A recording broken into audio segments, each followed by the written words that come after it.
Summer holidays வந்தாச்சு நம்ம GT Holidays வந்தாச்சு. GT Holidays, South India's #1 travel brand. படிக்கும் போதே சம்பளத்துடன் கூடிய பார்ட் டைம் வேலை வாய்ப்பிற்கான 100% உத்தரவாதத்துடன் MBA படிக்க இன்றைய ஆட்சி பிசினஸ் ஸ்கூலில் சேருங்கள். விஜய் அவர்களுக்கு எதிரான ஒரு மிக முக்கியமான ஒரு ஆயுதமாக கமலை மாற்ற வேண்டும்னு திமுக திட்டமிடுது அப்படின்ட்டு ஒரு சொல்லப்படுது. உங்களுடைய பார்வை என்ன? ஆக 2021 வடிவேலுவை வச்சு செஞ்சுட்டாங்க. 2026 கமலை வச்சு செய்யறதுன்னு முடிவு பண்ணிட்டாங்க திமுகவில். இது கமலுக்கு எவ்வளோ தூரம் புரியுதுன்னு தெரியல. சரத்குமார் எப்படி பிஜேபியில் இணைஞ்சிட்டாரோ, கட்சி அணைச்சிட்டாரோ, அதே மாதிரி உங்கள் கட்சியை திமுகவில் இணைச்சிருக்கேன்னு சொல்லி ஏறத்தாழ அவர் அந்த முடிவுக்கு வந்துட்டு தான் சொல்கிறாங்க. மக்கள் நீதி மையத்தை கலைத்து விட்டு திமுகவில் இணைந்து விடு, அதாவது மக்கள் நீதி மையத்தை திமுகவுடன் இணைத்து விடுவது. எனக்கு கிடைத்த என்னுடைய நேரடி டெல்லி தகவல் சோர்ஸ்களை வைத்து சொல்லும்போது மார்ச் ஏப்ரலில் குறைந்தபட்சம் 4 அல்லது சீனியர் அமைச்சர்களில் 4 அல்லது 5 பேர் சீனியர் திமுக அமைச்சர்களில் 4-5 பேர் கைது நடவடிக்கை எடுக்கப்படும். இந்த 4-5 அமைச்சர்கள் என்பது சீனியர்களாக இருக்கும் பட்சத்தில் கட்சி கலகலக்கும்.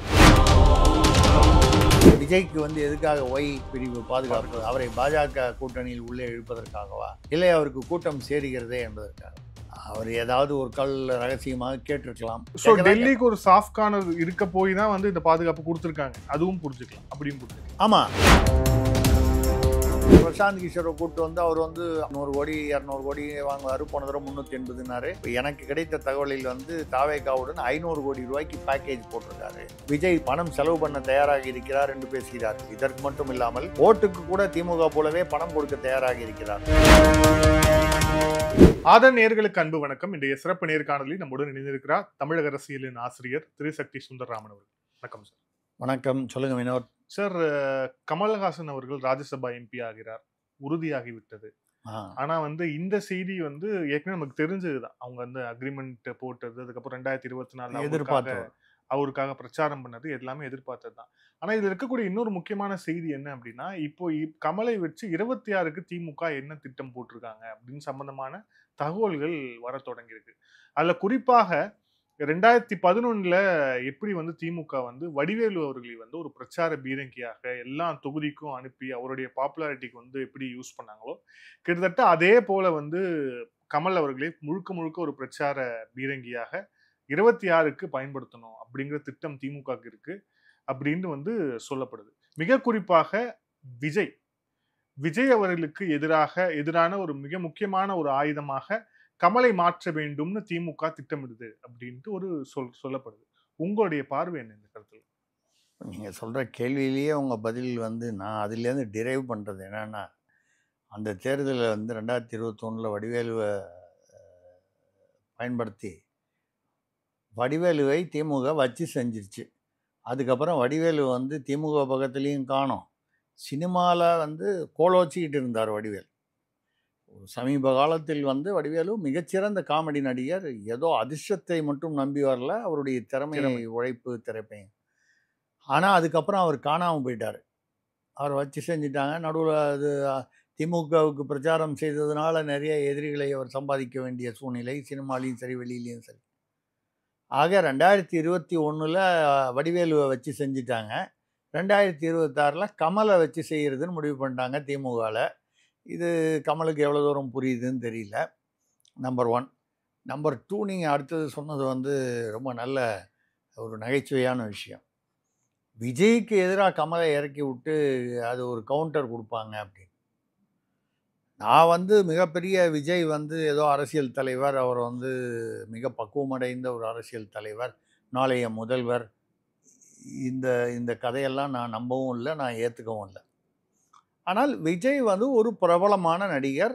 இன்றைக்கும் அவருக்குன்னு ஒரு கூட்டம் இருக்குது. நான் சொல்கிறது ரசிகர் கூட்டம். அது வாக்கு வங்கியாக மாறுமா மாறாதா அது தேர்தலில் தான் தெரியும். விஜய் சில விஷயங்களை கரெக்டாக பண்ணுறாரு, பல விஷயங்களில் அவர் தவறு செய்கிறாரு அப்படிங்கிறது என்னுடைய அபிப்பிராயம். கல அரசியலுக்குள்ளே இறங்காமல் இந்த ஃபிலிம் ஷோ அரசியலில் விக்கிரவாண்டி வெள்ள நிவாரணத்தில் வீட்டிலேயே கூப்பிட்டு 50 பேர் வச்சு கொடுக்குறது, பரந்தூரில் வேன் மேலே ஏறி நிற்கிறது, கேட்டால் அனுமதி கிடைக்கலன்னு. அனுமதி கிடைக்கலன்னா என்ன? சும்மா சாதாரண ஒரு இந்து மக்கள் இயக்கமோ இல்லை வேறு சின்ன சின்ன இயக்கங்கள், நான் இந்துன்னு சொல்கிறது இந்துன்னு எடுத்துக்க வேண்டாம், வேறு சாதாரண ஒரு கொங்கு இயக்கம் இப்படின்னு எத்தனையோ இயக்கங்கள் அவங்கவுங்களுக்கு உள்ள குறைபாடுகள், பகுதி குறைபாடு, அவங்களாம் அனுமதி கொடுக்கலனாலும் வந்து போராட்டம் பண்ணுறாங்க, அவங்கள வண்டியில் ஏற்றிட்டு போகிறாங்க. இப்போ கூட ஒரு ஏதோ ஒரு கிராமத்தில் வந்து 66 வீடுகள் வந்து அகற்றப்படுகின்றன. அது வந்து ஹைகோர்ட் ஆர்டர் பிரகாரம் தான். அதை வந்து அரசாங்கம் வந்து என்ன செய்யுதுன்னா, அவங்களுக்கு எந்தவித ஒரு முன்னறிவிப்பும் இல்லாமல் திடீர்னு வந்து அவங்க வீட்டை புல்டோசர் வச்சு இடிக்க சொல்லி எல்லாரையும் வெளியே போங்கன்றாங்க. அங்கே உள்ள மக்கள், பெண்கள் உட்பட என்ன கேட்குறாங்கன்னா, அங்கே போகிறோம், கோர்ட் ஆர்டரு புரியுது, ஒரு வாரம் டைம் கொடுங்க, எங்களுடைய பொருட்கள்லாம் எடுத்துக்கிட்டு போகிறோம், நாங்கள் எழுதி கொடுக்குறோம், ஒரு வாரம் பொறுத்து நாங்கள் போயிடுவோன்னு எழுதி கொடுக்குறோம் எல்லாரும் 66 வீடுகள்லையும் அப்படிங்கிறாங்க. அங்கே ஒரு பெண் போலீஸ் அதிகாரி அதெல்லாம் ஒரே இங்கிலீஷ்லேயே பேசுகிறாங்க. அந்த அம்மா ஏதோ இங்கிலாந்துலேருந்து வந்த மாதிரி, no I don't want to wait ஒரே இங்கிலீஷில். என்னென்னா வந்து எங்களுக்கு ஒரு கொஞ்சம் டைம் கொடுங்க, 1/2 hour டைம் தரேன், அதுக்குள்ளே நீங்கள் எங்கே வேணால் பேசிங்க, என்ன வேணால் பண்ணுங்க.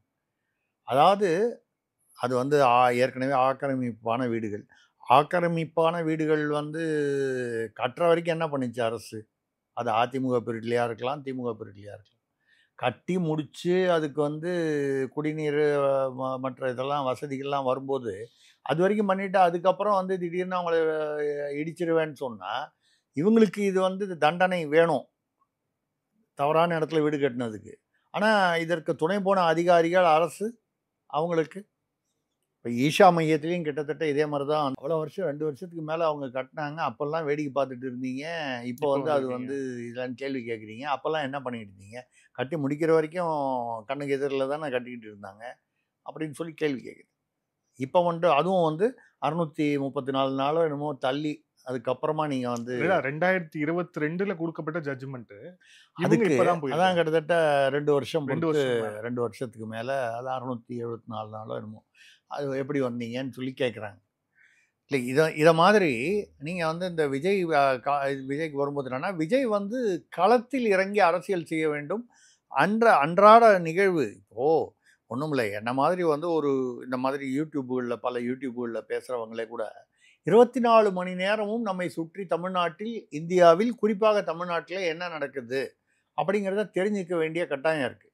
நான் ஒரு 2 நாள் எங்கேயாவது வெளியூரில் இருந்தால் கூட இந்த வாட்ஸ்அப்லையோ இல்லை தமிழ் நியூஸையோ இல்லை வேறு நியூஸையோ பார்த்து என்ன நடக்குதுன்னு தெரிஞ்சுக்க வேண்டியது, யார் என்ன பேசியிருக்காங்க. அப்படி இல்லைன்னா இப்போ நீங்கள் கூப்பிட்டு திடீர்னு ஒரு பேட்டியில் ஒரு கேள்வி கேட்டிங்கன்னா எனக்கு அது பதில் அப்படியா எனக்கு தெரியலையேன்னு சொன்னால் அது வந்து அந்த தொழிலுக்கான மரியாதை இல்லை ஊடகவியலாளருக்கு. அப்படி இருக்கும் பொழுது விஜய் போன்ற நாளைய முதல்வர்னு எல்லாரும் பேசிக்கிற அளவுக்கு எதிர்பார்ப்புகள் இருக்கக்கூடிய வந்து கரண்ட் அஃபேர்ஸை தெரிஞ்சுக்கிட்டு அதுக்கு ரியாக்ட் பண்ணணும், ஒன்னொன்றுத்துக்கும் அறிக்கை கொடுக்கணும். ஒரு குற்றம் இப்போ நான் சொன்ன அந்த 66 வீடுகள் அகற்றுனா அந்த இடத்துல போய் நிற்கணும். இல்லை வந்து அட்லீஸ்ட் குறைந்தபட்சம் போக முடியலன்னா ஒரு அறிக்கையாவது கொடுக்கணும். இல்லை அவங்க என்ன கேட்குறாங்க, ஒரு வாரம் டைம் தானே கேட்குறாங்க, எல்லாத்தையும் எழுதி வாங்கிக்கிங்க, ஒரு வாரத்துக்குள்ளே நீங்கள் போகலன்னா நாங்கள் இடிச்சு இதுக்கப்புறம் நோட்டீஸ் கிடையாதுன்னு எழுதி வாங்கிக்கிங்க. அவங்க பொருட்கள் எடுத்துகிட்டு போகிறேன், நான் என்னமோ சேர்த்து வச்சுருக்கான், ஒரு மிக்சி, ஒரு கிரைண்டரு, ஒரு ஏதோ ஒன்று, அதையும் சேர்த்து இடித்து தள்ளுறதுல என்ன நியாயம்? இல்லைன்னா அவங்க தரப்புலேருந்து சொல்லும்போது இது எப்படி சொல்கிறாங்க அப்படின்னா, இப்போ மற்ற தலைவர்கள் வந்து களத்துக்கு போகிறதுக்கும் விஜய் போகிறதுக்கும் நிறைய வித்தியாசம் இருக்குது. விஜய் போகிறது அப்படிங்கிறது அவங்களுக்கு இன்னும் ஒரு கூடுதல் ட்ரபிளாக கூட மாற வாய்ப்பு இருக்குது. யாருக்கு? அந்த பாதிக்கப்பட்டவர்களுக்கு. அங்க கூட்டம் கூடுறதாகட்டும், அங்க பப்ளிக் நியூசன்ஸ் ஆகட்டும், அது எல்லாமே ஜாஸ்தியாகிறதுக்கு வாய்ப்பு இருக்கு. அதெல்லாம் தவிர்க்க தான் எங்க தலைவர் இப்படி பண்றாருன்னு அவங்க தரப்புல இருந்து சொல்றாங்க. அது ஒரு என்னை பொறுத்த வரைக்கும் அது ஒரு எக்ஸ்கியூஸ் தான். உங்க தலைவர் அப்படின்னா கூட்டத்தை பார்த்து கூட்டம் சேர்ந்துரும், அதனால பிரச்சனை வருங்கிறதுக்காக போகவே மாட்டாருன்னா அப்புறம் நாளைக்கு வந்து ஒரு முதல்வராக வந்தால் எங்கேயுமே போக மாட்டாரா? சரி, முதல்வராக வரல அடுத்த விஷயம், அவருடைய எதிர்பார்ப்பாக தானே. ஒரு முதல்வர்னா அதாவது இப்போ கூட வந்து திமுகவில் கூட திருநெல்வேலியில் முதல்வர் போகும்போது பார்த்தீங்கன்னா 200 300 கொடுத்து நிறைய வயதான மூதாட்டிகள்லாம் கூப்பிட்டு வந்து கையில் திமுக கொடி கொடுத்து கேட்டாங்க. அங்கே ஏதோ ஒரு யூடியூப்லேருந்து கேட்டாங்க, 200 கொடுக்குறேன்னாங்க, அதுவும் முடிஞ்ச அப்புறம் தான் தருவாங்க, 300 கொடுக்குறேன்னாங்க, கொடுப்பாங்களா இல்லையா தெரியல. அதுக்கே திமுக வழியில் நிற்கிறதுக்கே திமுக தொண்டர்கள் வரமாட்டேங்கிறான் போல இருக்குது. அந்த 200 வயதான பாட்டிகளை கூப்பிட்டு வரும்போது பெண்களின் ஆதரவு இருக்கிறதுன்னு காமிக்கிறதுக்காக கூப்பிட்டு வராங்க. எல்லா அரசியல் கட்சிகளும் இது செய்கிறாங்க, திமுகவும் செய்யுது. எதுக்காக சொல்லணும்னா, விஜய் வந்து தானாக சேர்க்கிற கூட்டம், சேர்ற கூட்டம் அப்படின்னு சொல்கிறாருன்னா உண்மை. ரசிகர்கள் வந்து இப்போ ரஜினிகாந்த் வந்தால் வந்து ஒரு ரசிகர்கள் கூட்டம் சேருவது இல்லையா, அது மாதிரி விஜய் ஒரு மாஸ் அஜித் வந்தால் சேர்றது இல்லையா, ரைட்டு.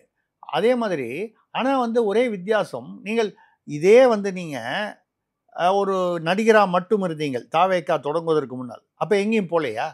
அப்போ எவ்வளோ இடத்துல வந்து கும்பல் நெரிசல் வந்தது இல்லையா, நிறைய இடத்துல வந்து டிராஃபிக் நின்னது இல்லையா விஜய்னால, விஜய் என்ற நடிகர்னால? அப்போ அதுக்காக போகாமல் இருந்தீங்களா? அப்போ நடிகர் ஒரு படத்துக்கு 100 கோடி ரூபாய்க்கு மேலே நீங்கள் வாங்குறீங்க, அந்த வருமானம் வேணும், அந்த பாப்புலாரிட்டி வேணும் போது அன்றைக்கி வந்து நெரிசல் வந்தால் பரவாயில்லன்னு போகிறீங்க, மக்களுக்கு துன்பம் வந்தால் அது வந்து அவர்கள் தலையெழுத்துன்னு விட்டுட்டு போகிறீங்க. அரசியலுக்கு வந்ததுக்கு அப்புறம் மக்கள் பேரில் ஒரு கவலை வந்துடுச்சா? நீங்கள் மக்கள் கூட்டம் வரத்தான் செய்யும். இப்போ வந்து மோடி வந்து வெளிநாட்டுக்கு போகிறாருன்னா வெளிநாட்டிலையும் கும்பல் வருது, அங்கே உள்ள இந்திய வம்சாவளிகள் இந்தியர்கள் வரார்கள். இது வந்து நான் மோடின்னா உடனே பிஜேபின்னா அப்படி சொல்லாதீங்க. நான் சொல்கிறது பெரிய அரசியல் தலைவர்கள் வந்தால் கும்பல் கூடுவது இயற்கை. ஸோ நம்ம அந்த முதல் மூல கேள்விக்கு வந்தோம் அப்படின்னா, கமலஹாசன் வந்து நீங்கள் வந்து என்னமோ அதாவது அவரையும் விஜயும் வந்து கம்பேர் பண்ணதில் அர்த்தம் இல்லை. அதாவது நான் வந்து நடிப்புலேயோ இல்லை வந்து ஒரு நடிப்பு கலைஞர் என்ற முறையில் நிச்சயமாக சிவாஜி கணேசனுக்கு பிறகு தமிழ்நாட்டில் வந்து ஒரு ஹீரோ, ஒரு கதாநாயகன் வந்து மிகச்சிறந்த நடிப்பு திறமை உள்ளவர் அப்படின்னா சிவாஜி கணேசனுக்கு அப்புறம் கமலஹாசன். இதில் எந்த விதமாக ரஜினிகாந்த் வந்து எப்படி எம்ஜிஆர் மாதிரி அவர் வந்து பாப்புலர் ஸ்டார் அவனாக இருக்கலாமே தவிர, அவரும் சில நல்ல படங்களில் 6 சில போனா ஒரு கேள்விக்குறி மாதிரி நல்ல படங்களை நடிச்சிருக்காரு, இல்லைன்னு சொல்லலை. ஆனால் ஒரு வித்தியாசமான நடிப்பை கொடுக்கக்கூடிய அந்த அந்த திறமையை வந்து சிவாஜி கணேசனுக்கு அப்புறம் வந்து கமலஹாசன் தான். அந்த பீரியடு கமலஹாசனுக்கு முடிஞ்சு போச்சு. இன்றைக்கும் வந்து கமலஹாசன் வந்து இந்தியன் வந்து எவ்வளோ பிரமாதமாக ஓடிச்சு பாருங்க. இந்தியன் 2 என்ன கதியாச்சு? அதே கமலஹாசன், அதே இயக்குனர், கிட்டத்தட்ட நடிகைகள் மற்றவர்கள் முக்கியமான கதாபாத்திரங்கள் அதே மாதிரி தான். கதையமைப்பும் ஏறத்தாழ ஒரே இதில் தான். ஊழல் வயசு ஒன்று, அந்த பீரியட் தாண்டி எடுத்து இல்லை. ஆனால் இது வந்து இப்போ கமலஹாசன் ஒருவேளை இப்போ உள்ள வந்து கேம்பெயினில் நின்று விஜயை பார்த்து கேள்வி கேட்குறாரு. விஜய் வந்து உங்களுக்கு என்ன தகுதி இருக்கு? இப்போ நான் வந்து திமுக வருதுன்னா திமுகவுக்கு ஒரு பெரிய ட்ராக் ரெக்கார்ட் இருக்கு, நான் ஓட்டு போடுங்க நான் கேட்க வரேன். உங்களுக்கு என்ன தகுதி இருக்கு? நீங்க ஒரு ஜூனியர், இப்படி பேசலாமா, இப்படி பண்ணலாமா, நீங்க பிளாக் மணி வாங்கினது இல்லையா அப்படின்ட்டு விஜய் வந்து பர்சனலா ஒரு அட்டாக் பண்ணி பண்ணாருன்னா கேட்கலாம். அதுக்காக வந்து விஜய் தான் கேட்கணுங்கிறது இல்லை, நான் கேட்கலாம், நீங்க கேட்கலாம். நீங்கள் வந்து ரோல்ஸ் ராய்ஸ் கார் வாங்கும்போது பாண்டிச்சேரியில் ரிஜிஸ்டர் பண்ணால் 10 லட்ச ரூபா கம்மின்னு அங்கே போய் பண்ணீங்க. அப்புறம் அந்த இம்போர்ட் டியூட்டிக்காக செகண்ட் ஹேண்ட் கார்னு போலியான டாக்குமெண்ட்டை யாரோ ஒரு புரோக்கர் தான், அலெக்ஸ்னு ஒரு புரோக்கர் ஏற்பாடு பண்ணாலும் அதை நீங்கள் ஏற்றுக்கிட்டு நீங்கள் வந்து பண்ணது வந்து அரசாங்கத்தை ஏமாத்துறது இல்லையா, மக்களை ஏமாத்துறது இல்லையாங்கிறத நீங்களும் கேட்கலாம், நானும் கேட்குறான். இதை கமலஹாசன் கேட்டதுனால வந்து மக்களுக்கு உணர்ச்சி வரும், இல்லைன்னா தெரியாதுன்னெலாம் ஒன்றும் இல்லை. இப்போ கமலஹாசன் வந்து கேட்டதுனால அதுக்கு ஓஹோ அப்படின்னு சொன்னால், கமலஹாசன் பேசுகிறது எதையுமே யாருமே சீரியஸாக எடுத்துக்கிறது இல்லை. முதல்ல வந்து பெரிய ஒரு ப்ராப்ளம் வந்து அவர் பேசுகிறது யாருக்கும் புரியறதில்லை. அவருக்கு முதல்ல புரியுதானே கடவுளுக்கு வெளிச்சம். இருந்தாலும் வந்து அவர் வந்து அந்த நாயகன் படத்தில் அவரே கடைசியில் கேட்பார், அவர் குழந்தை வந்து கேட்கும், தாத்தா நீங்கள் நல்லவரா கெட்டவரான்னு. அப்படியே பார்த்துட்டு ரொம்ப, ஆனால் அந்த இடத்துல நடிப்பு சிறப்பாக இருக்கும். எனக்கே தெரியலம்மா அப்படிம்பார். அது மாதிரி அவர் பேசுகிறது அவரை கேட்டால் கூட அவரே எனக்கே புரியலப்பா அப்படின்னு சொல்கிற நிலைமையில தான் இருக்கார். இந்த அந்த அந்த அந்த நடிகருங்கிற அந்த பாப்புலரான நடிகருங்கிறத தாண்டி ஒரு நல்ல நடிகர் இன்றைக்கி கமலஹாசன் வந்தால் அது எப்படி இருக்குன்னு பார்ப்போன்னு பார்க்குறவங்க இருப்பாங்க. பட் அன்றைக்கி இருந்த அந்த ஒரு மாஸ் பாப்புலாரிட்டின்றது தாண்டி போச்சு. சரி, அரசியலில் என்ன பண்ணியிருக்காரு? எந்த திமுகவை எதிர்த்து ஊழல் வந்து அந்த ரிமோட்டெல்லாம் தூக்கி போட்டு உடச்சி எல்லாம் கலட்டாக பண்ணார். ஆமாம், கருணாநிதி அவர்களை நான் இழிவுபடுத்த வேண்டுமென்றால் வேறு ஒன்றுமே சொல்ல வேணாம், மு.க. ஸ்டாலின் என்று சொன்னாலே போதும், கலைஞர் கருணாநிதியை இழிவுபடுத்தின மாதிரி ஆகும். ஏதோ வீல் சேரை பற்றி அவர் சொன்னார்ன்றது ஒரு சர்ச்சையில் பதில் சொன்னார். அப்படிப்பட்ட மு.க. ஸ்டாலின்கிட்ட போய் தான் உட்காந்து தான் இன்றைக்கி ராஜ்யசபா சீட்டு கெஞ்ச வேண்டியிருக்கு. முதல் நாள் சேகர்பாபு போய் பார்த்துட்டு வந்தார். அது கேட்டதுக்கு ரொம்ப சேகர்பாபு அருமையான ஒரு விளக்கம் கொடுத்தார். ஏதோ தமிழ் தொல்பொருள் ஆராய்ச்சி விஷயமா அவர் வந்து இந்த தமிழ்நாடு அதில் உள்ள சம்பந்தங்கள்லாம் அவர் நிறைய ஆராய்ச்சி பண்ணியிருக்காரு. அது ஒரு புத்தகமாக வெளியிடலான் இருக்கும், அதுக்காக தான் போய் பார்த்தோம். இதை விட வந்து சிறந்த ஒரு நகைச்சுவையான பொய் வேறு ஒன்றும் இருக்க முடியாது. மறுநாளைக்கு அதை ஒட்டியே வந்து உதயநிதி ஸ்டாலின் அவர்கள் போய் பார்த்தாரு. அதுலேருந்து தெளிவாக தெரியுது அவர் ராஜ்யசபா எம்பி, அவருக்கு ஏற்கனவே பேசி வச்சதை கொடுக்குறாங்கன்னு. இதில் வந்து அவரை திமுக சார்பில் தான் நீங்கள் எம்பி ஆகணுமே தவிர மக்கள் நீதி மைய சார்பாக வந்து அப்படின்னு சொல்ல முடியாது அப்படின்னு சொல்றதுல தான் அவருக்கு கொஞ்சம் நெருடல் இருக்கிற மாதிரியும், அதுக்கப்புறம் அவங்க வந்து இன்னொரு ப்ரப்போசலும், சரத்குமார் எப்படி பிஜேபியில் வந்து இணைஞ்சிட்டாரோ, கட்சியை இணைச்சிட்டாரோ, அதே மாதிரி உங்கள் கட்சியை திமுகவில் இணைச்சிருங்கன்னு சொல்லி ஏறத்தாழ அவர் அந்த முடிவுக்கு வந்துட்டு தான் சொல்கிறாங்க. ஏன்னு கேட்டால், அதாவது மக்கள் நீதி மையத்தை கலைத்து விட்டு திமுகவில் இணைந்து விடுவது, அதாவது மக்கள் நீதி மையத்தை திமுகவுடன் இணைத்து விடுவது. இவர் சரத்குமார் அதானே பண்ணார். நீங்க ஏதோ சரத்குமார் அப்படி இணைச்சதுனால வந்து அந்த இணைப்புல 2 விதம் இருக்குல்ல. இப்போ சரத்குமார் வந்து கட்சி இணைச்சிட்டாரு, தானும் இணைந்துட்டாரு. இப்போ சிரஞ்சீவி வந்து காங்கிரஸ்ல வந்து பிரஜாராஜ்ய கட்சி இணைச்சிட்டு, ஆனா அவரு வரல, ஒதுங்கிட்டார். இப்ப இவர் வந்து நீங்க சரத்குமார் அதே ஃபார்முலால தான் இருந்து ஆகணும். இவங்க வந்து கட்சியை இணைங்க, இவரும் ஒரு உடன்பிறப்பாக ஆயிடுவாரு. நீங்க திமுகவை சேர்ந்த எம்பி ஆக வேண்டும் என்றால் திமுகவில் சேரத்தானே வேண்டும். மக்கள் நீதி மையத்தை அப்படியே விட்டுட்டு அங்க இருக்கிற மகேந்திரனையோ யாரையோ வந்து ஸ்ரீபிரியாவையோ வந்து தலைவராக்கி விட்டு இருக்க சொல்லிட்டு இவர் மட்டும் தனியாக திமுகவில் வந்து சேர்ந்தா அது எப்படி இருக்கும்? அது அர்த்தமே இல்லையே. அப்போ மக்கள் நீதி மையத்தை திமுகவுடன் இணைத்து விட்டு தானும் சேர்ந்து இணைந்தால்தான். அவரை பொறுத்தவரைக்கும் அவருக்கு எம்பி சீட் வேணுங்க. மக்கள் நீதி மையன்றத கட்சி இப்போ என்னவா இருக்குன்னு கேட்டிங்கன்னா ஒன்றும் பெருசாக இல்லை, அது ஒன்றும் ரகசியம் இல்லை, ஒரு பெரிய அளவுக்கு ஒன்றும் ஆக்டிவாக இல்லை. அதுக்கு வந்து செலவு பண்ணி மாதம் நிறைய பேர் அவர் கோயம்புத்தூரில் நிற்கும்போது பர்சனலாக அதுக்காக பல கோடிகளில் வந்து அவர் நிற்கும்போது கட்சிக்காகன்னு சொல்லி செலவு பண்ணி கடைசியில் அது தேர்தலில் செலவாகாமல் எங்கே போச்சுங்கிற சில ஆதாரங்கள்லாம் எங்கிட்ட இருக்குது.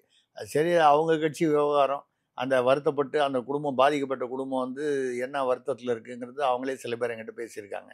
இப்படி பண்ணிட்டார் அவர், எதிர்பார்க்கல நாங்கள். அதுக்கப்புறம் கட்சியிலேருந்து அவங்க வேலைக்கு போயிட்டாங்க அந்த நிர்வாகிலாம், ஒரு பெண்மணி. நான் ஒரு உதாரணத்துக்காக சொல்கிறேன். சரி, அது வேண்டாம். அதுக்குள்ளே கட்சி ஒன்றும் ஆக்டிவாக இல்லை. கட்சின்னா செலவு பண்ணணும், செலவு பண்ணுறதுக்கும் கமலஹாசன் அப்படிலாம் கையை விட்டுலாம் செலவு பண்ணுற ஆள் சில பேர் தான் செலவு பண்ணுவாங்க. இப்போது கலைஞரை பற்றி பேசுவாங்க, அவர் எப்போவுமே ஒன் வே டிராஃபிக் தான், வாங்கி உள்ளே போடுவாரே தவிர வெளியில் வராது.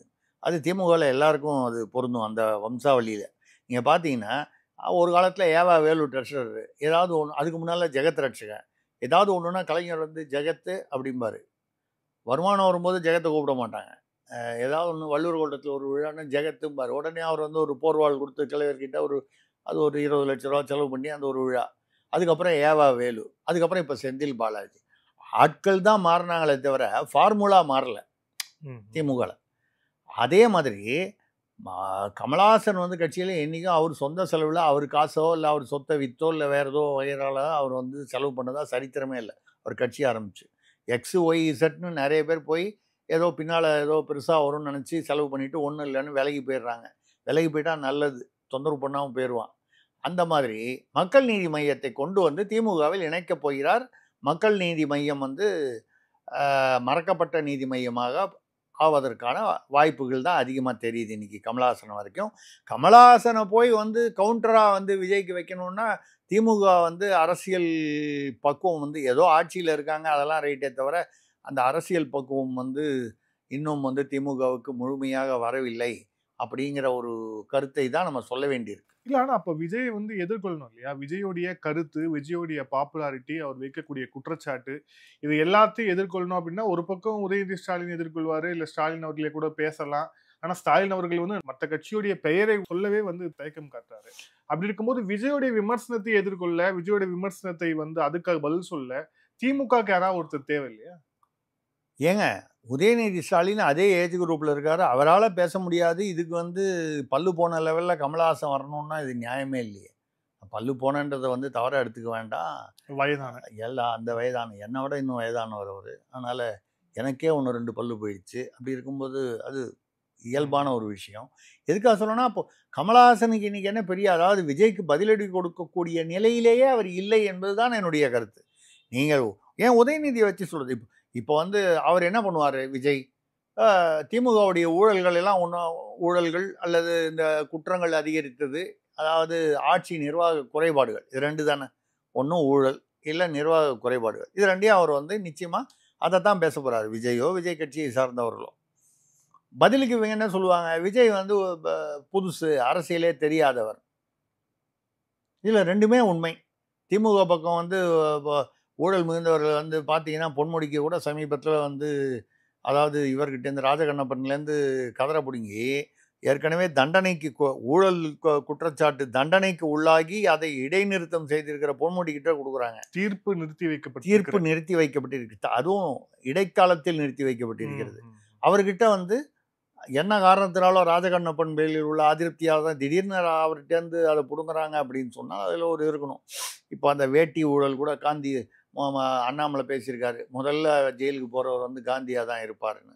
அந்த வேட்டி அந்த அதில் உள்ள ஊழல் நிறைய தரக்குறைவான வேட்டிகள் போன வருஷமும் நடந்தது, இந்த வருஷமும் நடந்தது.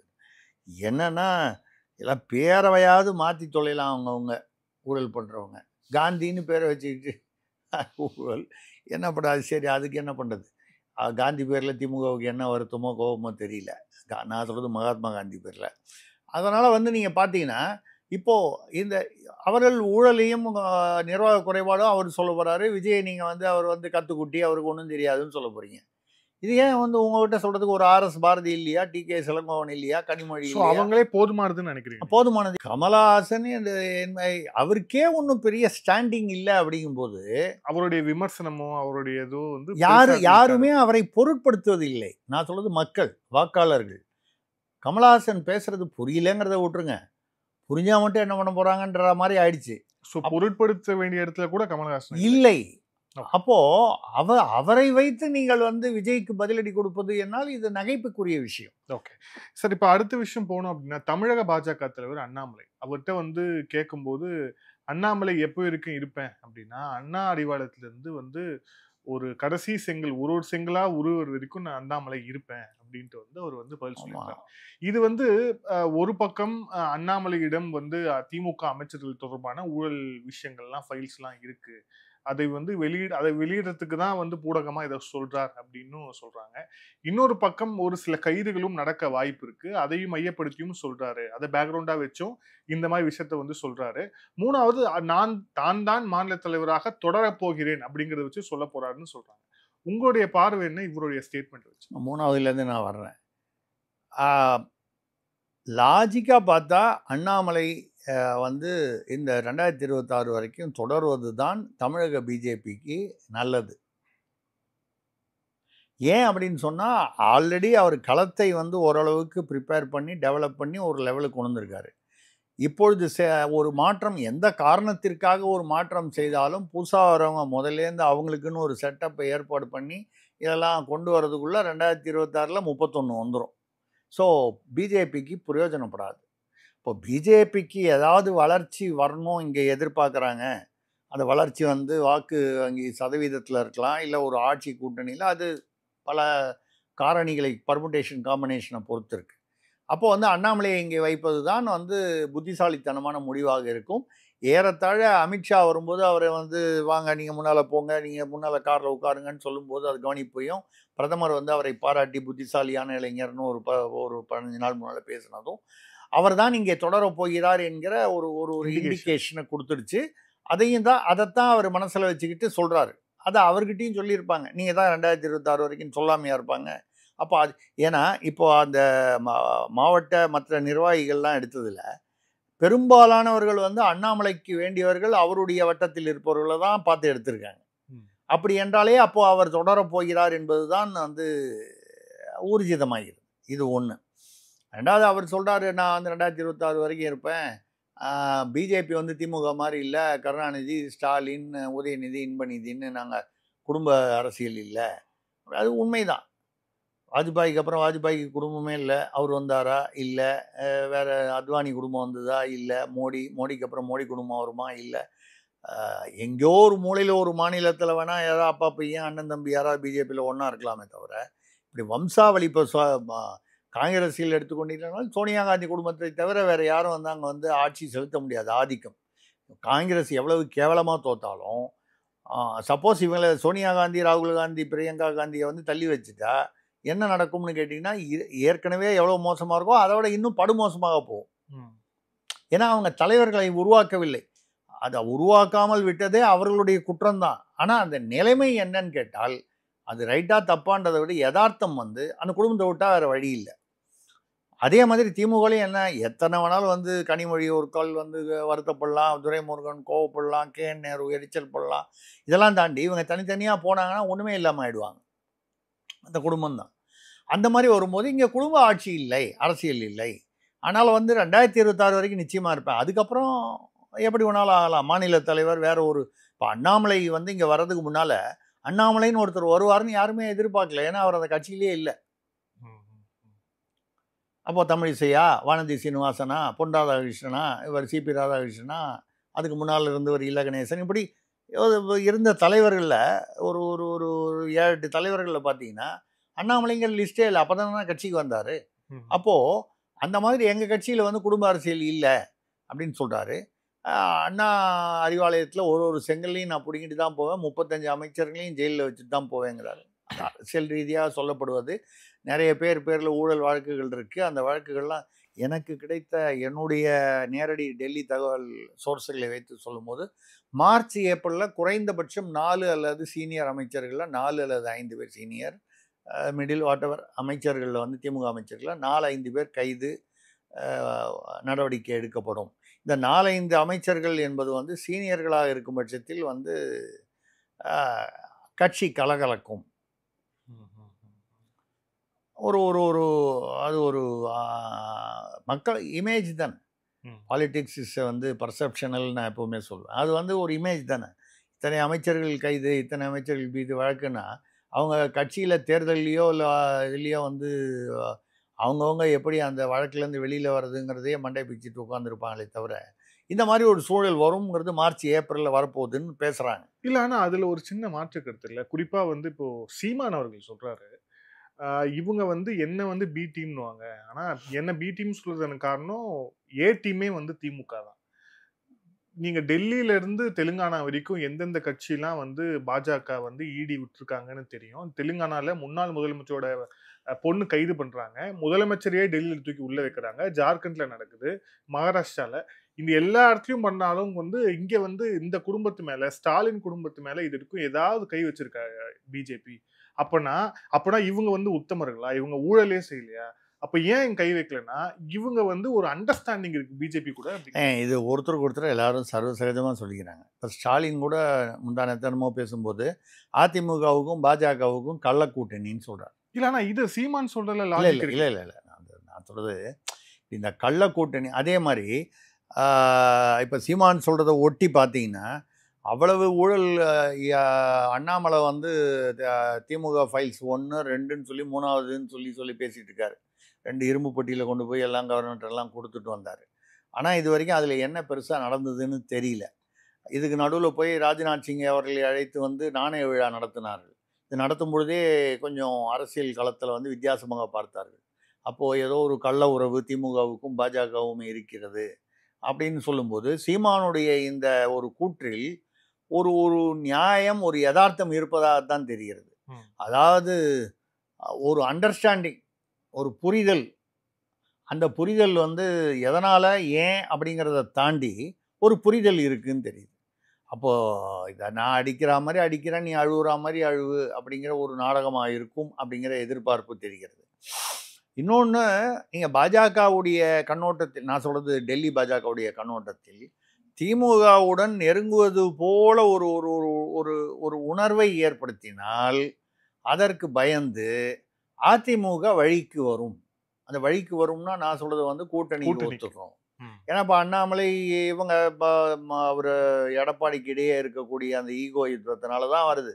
இப்போ அங்கே பார்த்தீங்கன்னா செங்கோட்டையன் வந்து இப்போ திடீர்னு ஏதோ செங்கோட்டையன் அந்த விழாவில் வந்து ஃபோட்டோ மாட்டலன்றதுனால மட்டும் கோச்சிக்கிட்டாரு அப்படின்னு நம்பினா அரசியலில் நம்ம வந்து இன்னும் எல்கேஜியில் இருக்கோன்னு அர்த்தம். அது ஒரு அடையாளம் தானே தவிர அதற்கு பின்னால் பல விஷயங்கள் இருக்க. இது 6 மாதம் முன்னாலேயே 4 மாதம் முன்னாலேயே பார்த்தீங்கன்னா வேலுமணி தலைமையிலான 6 மந்திரிகள், முன்னாள் மந்திரிகள், நிர்வாகிகள் 12 பேரோ என்னமோ வந்து பாஜகவோட கூட்டணி வைக்கணும். அதுக்கப்புறம் பிரிந்து போன டிடிவி, ஓபிஎஸ், சசிகலாவெல்லாம் வாக்கு வங்கிக்காக இல்லைன்னா கூட இமேஜுக்காக அவர்களெல்லாம் ஒன்றா நம்ம உள்ளே கூட்டுக்கணும் அப்படின்னு சொல்லி அறிவுறுத்தினதாகவும் அந்த ஆலோசனையை எடப்பாடி ஏற்க மறுத்ததாகவும் வந்து வெளிப்படையான தகவல் வந்தது. இன்றைக்கும் அந்த அந்த அந்த மேட்ரு வந்து உள்ளுக்குள்ளே ஓடிக்கிட்டு தான் இருக்கு. ஏன்னா இப்போ நான் கூட வேறு பேட்டிகளில் சொன்னேன், அவருடைய வேலுமணியுடைய மகன் திருமணத்திற்காக அவர் போய் அமித்ஷாவை பார்க்கணும், நட்டாவை பார்க்கணும், நிர்மலா சீதாராமன் பிரைம் மினிஸ்டரை பார்க்கணும் போது எல்லா இடத்துலையும் 10 நிமிஷம் அப்பாயின்மெண்ட்டு டப்புன்னு அவருக்கு கிடைச்சிது. எடப்பாடியுடைய மகன் மிதுன் வந்து ஒரு என்ன சொல்கிறது, ஒரு அரசியல் புரோக்கர்னு சொல்லலாமா, இல்லை அரசியல் நெறியாளர் அப்படின்னு சொல்லுவோம், நாகரிகமாக இருக்கும். ஒருத்தரை கூப்பிட்டு போய் வந்து அமித்ஷாவை பார்க்கணுன்னு, எதுக்காக கூட்டணி விஷயமா பேசுகிறதா இருந்தாலும் அதுக்கு எதுக்கு அமித்ஷாட்ட போய் பேசணும்? இங்கே அண்ணாமலைகிட்டே ஓகேன்னு சொல்லிவிட்டு அப்புறம் பேச வேண்டியவங்க அமித்ஷா லெவலில் என்ன பேசணுமோ பேசிட்டு போகிறாங்க. எடப்பாடி அமித்ஷாவும் மீட் பண்ணிட்டு போகிறாங்க. இது நடக்கும். அப்போது மிதுன் வந்து அதாவது எடப்பாடி மகன் வந்து போய் பேசுனது கூட்டணி கட்சி அரசியல் விவகாரங்கள் இல்லை. டெல்லியில் பேசப்படுற தகவல் என்னென்னா, எடப்பாடியுடைய உறவினர் அல்லது அவர் சம்மந்தப்பட்டவர் என்று சொல்லக்கூடிய ஒரு கான்ட்ராக்டர் ராமலிங்கம் வீட்டில் ஒரு மாதத்துக்குள்ளே பார்த்தீங்கன்னா எல்லா இடத்துலையும் ரைடு, கிட்டத்தட்ட 700 கோடி வந்து வரி ஏய்ப்பு செய்திருக்கிறார் என்று அதில் கிடைத்த ஆவணங்களில் பல எடப்பாடி குடும்பத்தினரையும் அது பாதிக்கிற மாதிரி ஒரு சில ஆவணங்கள் ஆதாரங்கள் கிடைத்திருப்பதாக, அதை வைத்து கொண்டு மத்திய அரசோ இடியோ வந்து தொந்தரவு செய்ய முடியும் அப்படின்னு வரும்போது இதை ஒரு காம்ப்ரமைஸ் பேசி அதெல்லாம் நீங்கள் ராமலிங்கான்றது ஒரு கான்ட்ராக்டர், அவர் என்றைக்கு அந்த அவ்வளோ பெருசாக லெவலில் வராரோ அந்த ரிஸ்க் எடுத்து தான் ஆகணும். அவர் அதை இந்த மாதிரி இடத்துல வரும்போது ஈஸியாக வந்து பலிகடா வாங்கிட்டு போயிட்டே இருப்பாங்க. அந்த மாதிரி வந்து அதை தாண்டி அது எடப்பாடியோ அரசியலையோ பாதித்து விடக்கூடாது என்பதற்காக தான் மிதுன் பேச போனார்னு. 5 நாள் ஆச்சு அமித்ஷா அவருக்கு அப்பாயின்மெண்ட் கொடுக்கல. அதுக்கப்புறமும் வந்து அவர் பேசும்பொழுது 7 நிமிஷம் அப்பாயின்மெண்ட் கொடுத்து, உங்கள் அப்பாட்ட சொல்லு 2 வாரம் கெடு, அதுக்குள்ளே ஒரு நல்ல முடிவா, என்ன நல்ல முடிவு, கூட்டணி அப்படி வந்தால் சரி, வரலைன்னா அப்புறம் வருத்தப்படக்கூடாதுன்னு என்ன அர்த்தம்? நீங்கள் கேட்குற எந்த கோரிக்கையும் அந்த பர்சனல் கோரிக்கைகள்லாம் வந்து எதிர்பார்க்காதீங்க, நாங்கள் கடுமையான நடவடிக்கை எடுப்போம். இது வந்து வெளிப்படையாக பேசப்படுவது, டெல்லியிலையும் பேசுகிறாங்க, அதோடைய தாக்கம் தமிழ்நாட்டிலையும் அங்கங்கே பேசுகிறாங்க. அப்போது நீங்கள் இதில் யாரும் கள்ள கூட்டணி? திமுகவும் பாஜகவுமா, அதிமுகவும் பாஜகவுமா? இப்போ இதில் ஈரோடு கிழக்கில் பார்த்தீங்கன்னா 24,000 ஓட்டு தான் வாங்கினார் சீமானுடைய கட்சி வேட்பாளர். 7,000 வந்து நோட்டா. இது 31,000 வந்து திமுகவுக்கு எதிரான வாக்குகள்னு வச்சுங்க. போன தடவை வந்து இதே ஈரோடு கிழக்கிலே வேறு எங்கேயோ வந்து நீங்கள் வந்து எத்தனை அதிமுக வாக்குகள் பெற்றன, அந்த அதிமுகவோட வாக்குகள் இப்பொழுது எங்கே சென்றன? 31,000க்கு மேலே தான் கட்டாயம் வாங்கினாங்க அதிமுகவில். அந்த அதிமுக வாக்குகள் இப்போ எங்கே சென்றன? பெரும்பாலும் அது திமுகவுக்கு தான் செஞ்சிருக்கும், போயிருக்கணும். எங்கோ அங்கொன்றும் இங்கொன்றுமாக சீமானுக்கு போயிருக்கலாம், நோட்டாவுக்கு போயிருக்கலாம். சுயேட்சைகளுக்கு மொத்தமாக சேர்த்தாலே 10,000 ஓட்டு கூட வரல. அப்போ எங்கே போச்சு அதிமுகவுடைய வாக்கு வங்கி? அவங்களாம் வந்து அதிமுககாரங்களாம் ஓட்டே போடாமல் இருந்துட்டாங்கன்னு பார்த்தீங்கன்னா, ஓட்டிங் பர்சன்டேஜில் பார்த்தா பெரிய வித்தியாசம் இல்லை போன தடவைக்கு இந்த தடவைக்கு. இது 1-2% முன்ன பின்ன இருக்குது. அப்போ அதே அளவுக்கு வாக்களிப்பு நடைபெற்று இருக்கும்போது இப்போ அதிமுக வாக்குகள் திமுகவுக்கு போயிருக்குன்னா அப்போ திமுகவுக்கும் அதிமுகவுக்குமே கள்ள கூட்டணின்ற அர்த்தம் தானே வருது. இது இங்கே மட்டும் இல்லை, இதுக்கு முன்னால் நடந்த தேர்தலையும் அப்படி தானே நடந்தது, விக்கிரவாண்டி தேர்தலையும் அப்படி தானே நடந்தது. திமுகவுக்கு எதிரான வாக்குகள்னா அது எங்கே போயிருக்கணும்? விக்கிரவாண்டியில் நின்ன பாமகவுக்குள்ளே போயிருக்கணும், போகலையே.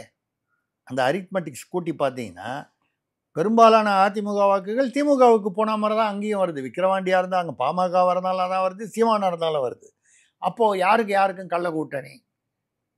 திமுகவுக்கும் அதிமுகவுக்குமே கள்ள கூட்டணி ஏதோ ஒரு வகையில் உள்ளுக்குள்ளே அது நீங்கள் புரிதல்னு சொல்லலாம், கள்ள கூட்டணின்னு சொல்லலாம். அப்படி இருக்குன்னு சொன்னால் நீங்கள் அப்புறம் பாஜகவுக்கும் இவங்களுக்கும் அவங்களுக்கும் இவங்களுக்கும்னு சொன்னால் இதில் வந்து முடிவே இல்லை. இதுலேருந்து என்ன தெரியுதுன்னா, அவங்கவுங்களுக்கு வேணும் போது கரெக்டாக ஒரு புரிதல் அல்ல கள்ள கூட்டணி எங்கே அவசியமோ அங்கே வச்சுக்கிறாங்க. அப்புறம் வெளியில் வரும்போது நம்ம சொல்லலையா ஹிந்தி தெரியாது போடான்னு இங்கே வந்து பேசுகிறாங்க. ஆனால் கலைஞர் பேசும்பொழுது என் பேரன் தயாநிதிக்கு வந்து ஹிந்தி தெரியும், அதனால தான் அவர் வந்து எம்பிக்கு போஸ்ட்டுக்கு தகுதியானவர்னு சொல்லலையா? அப்போது உங்கள் பேரன் ஹிந்தி படிக்கணும், இங்கே உங்கள் பள்ளிக்கூடத்தில் 4 பள்ளிக்கூடம் உங்கள் குடும்பத்தில் இருக்குது, அதிலெல்லாம் ஹிந்தி கற்று தருவீங்க. இங்கே இருக்கிற குப்பனும் சுப்பனும் வந்து ஹிந்தி படிக்கக்கூடாது.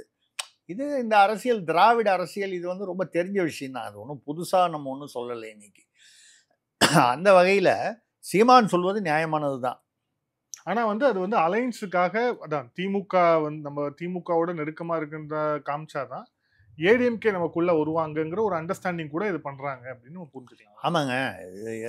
அதாவது உங்களுக்கு எப்படி சொல்ல வைக்கிறது, நீங்களும் இளைஞர் தான், தாராளமாக சொல்லலாம். அதாவது இந்த சினிமாலெலாம் கூட நிறைய பார்த்துருப்பீங்க. ஒரு பொண்ணு வந்து இல்லை ஹீரோ லவ் பண்ணுவார் அந்த ஹீரோயின், ஆனால் அந்த ஹீரோயின் வந்து திரும்பி பார்க்காது, இல்லை இவர் எதிர்பார்க்குற அளவுக்கு திரும்பி பார்க்காது. அப்போ என்ன பண்ணுவார், அந்த பொண்ணோட ஃப்ரெண்டு ஒன்றுக்கிட்ட கொஞ்சம் போய் க்ளோஸாக பேசுவார் அடிக்கடி. பார்த்தோன்னே அதுக்கு எரிச்சல் வரா மாதிரி அந்த ஹீரோயினுக்கு.